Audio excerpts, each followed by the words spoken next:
one person one vote in la qabto ay dadka shacabku doortaan madaxda Soomaaliyeed waa waxa ugu dambeeya la rabay in la gaaro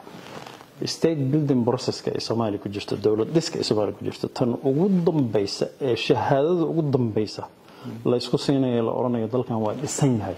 waa in dadka ay cod u dareeraan la isdoorto maxaa ka horeeya marka waxyaalihii ka horeeya dhan lama sameyn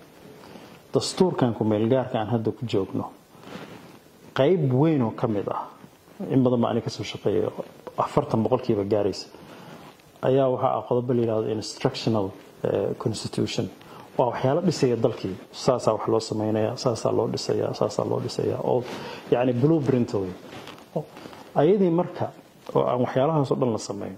doorashada maxaa ka horeeya doorashada waxa ka horeeya dalku in horta institutionskiisa dawladeed la sameeyo kii nabadeed la sameeyo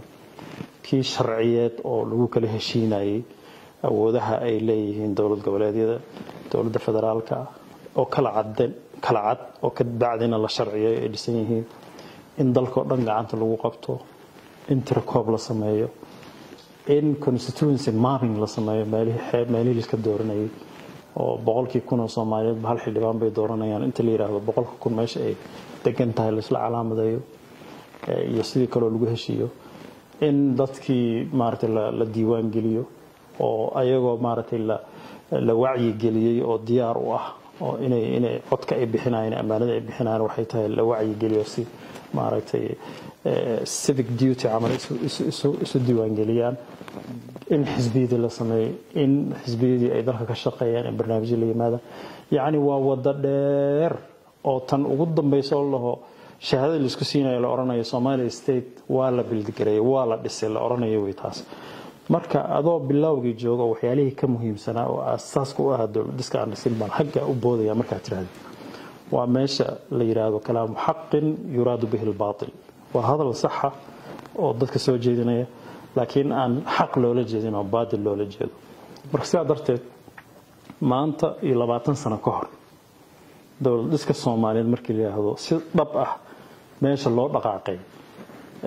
kow iyo laba ma joogto in aan doorasho cod iyo qof ah oo sidii la rabay oo dawlad dhiska Soomaaliyeed soo gabagabeynaysa in la gaaro lama joogo madaxweynihii taa laga yimaadana waqtiga ayadoo saan lagu jiro waa un si aan anigu ku soo noqon karo baa laga yaabaa in fikirkiisa u badan yahay aysan u badnayn in dalkan dawlad dhiskii maartay kama dambaystii la gaarsiiyay inay ahayn baa nooga muuqata anaga hagaag maxaa xal ah oo aad haysaa haddii maanta lagu yiraahdo dawladda waqtigeeda hadda 10 bilood iyo wax la mid ah ka haray doorashooyina waa laga sugayaa marka maxaad xalka u aragtaa in lagu gaari karo wax wada ogol lagu yahay mar walba waa in laga shaqeeyaa maartay isku soo dhawaasho siyaasadeed waa in laga shaqeeyaa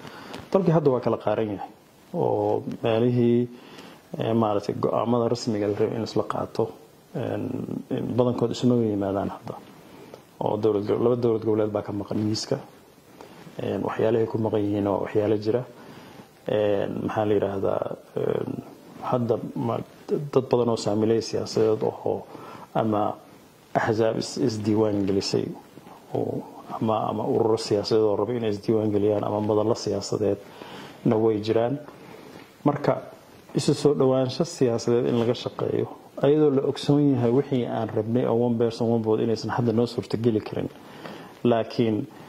wax ka sokeeya miyaan gaari karnaa ama intaasaan ku gaari karnaaye ma isu ogolnahay inaan inta isla joogno inuu maartay wada hadalku halkaas gaaro way taana wali lama gaarin oo hadda constitution orderkii laga baxay lagu soo noqdo hadda dooda ay taagan tahay oo aan rajaynayno taa markii laga gudbo kadib in maartay isu soo jiidasho siyaasadeed la sameyn karo laakiin hadda meesha ay marayso meesha looga gudbi karaa waxay tahay in maartay madaxda joogta bil Soomaaliya iyo madaxda joogta dawlad goboleedyada joogta inay intaba ay isla fahmaan wadar ogol waxaan ahayn oo dalkan ka soconayn sida ugu dhaqsaha badan ay miiska isugu yimaadaan oo ay uga wada hadlaan ay Soomaaliya ka saari karto mugdigan siyaasadeed iyo hubanti la'aanta siyaasadeed ee maanta jirta